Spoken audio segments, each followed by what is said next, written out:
couple of guys around that he knew that refused to join the Army.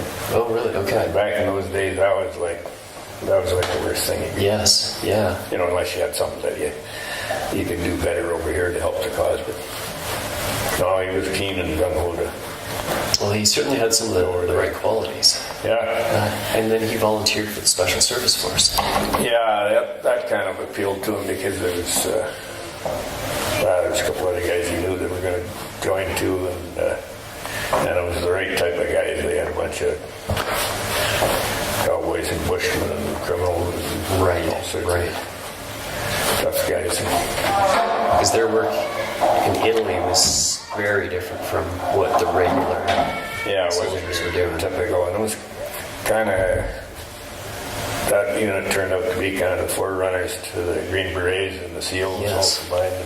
Yeah, so you would want guys like your dad who had that strength and stamina. He actually got, when he went over there, he was a private, and he got to be a sergeant, I think, 3 times, and he got court-martialed and misbehaved. So he wasn't necessarily keen on the military life. He didn't like that real.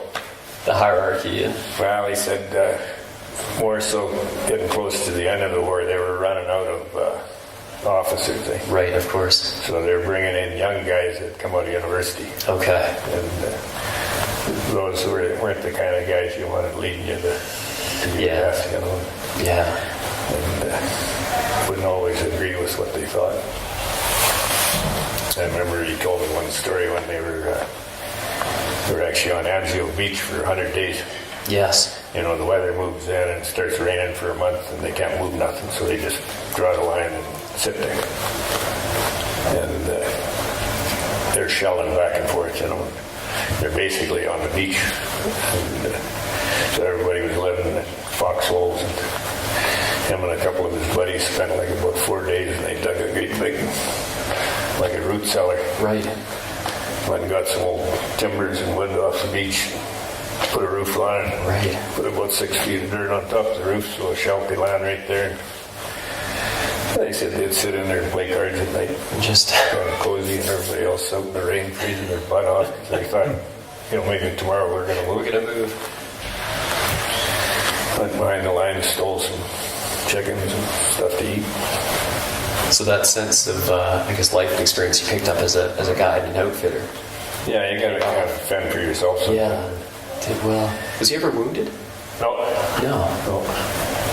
That's amazing. You made it through with that regiment without any. Yeah. One buddy that he hung with from Ontario, he got wounded one time when they were not right. But he was telling me after they were on Anzio, the general said that since they were there so long, as soon as they pushed through, that they'd give them all a couple weeks off.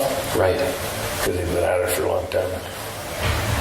And so anyways, as soon as they pushed ahead, things were moving along, and the guy changed his mind about giving him any time off. So him and his buddy said, let's go down to southern Italy and we'll lay around for a few days and make like we got lost. So he said, luckily the colonel, when he come back, kind of liked him, and they were short of a sergeant, so they boosted him back up again. That's great. Did he, when he came back from the war, did he talk about it much? Did he carry that with it, or is it just a... Of course, I wasn't around then, but, later on, he talked about it a fair bit. Right, yeah. Right. He had some pretty good times. But like places like Anzio, when they were landing on the beach, there was like thousands of them killed. Yeah. So it was kind of, I don't know, he said it kind of put things in perspective, but certain times you better give her hell and give her all you got, or you end up like that. That's true. And he had something, when he got back, he had some good things here. Yeah. Sort of good reasons to move on, move forward. But you can see how when they try and fight a war on the ground now, that with the type of people that they're getting, that could be just it's start at 9 and end at 4. Yeah. whine and complain that it's cold or dark. Yeah. Yes. Whereas those outfitters that do that. But It's remarkable.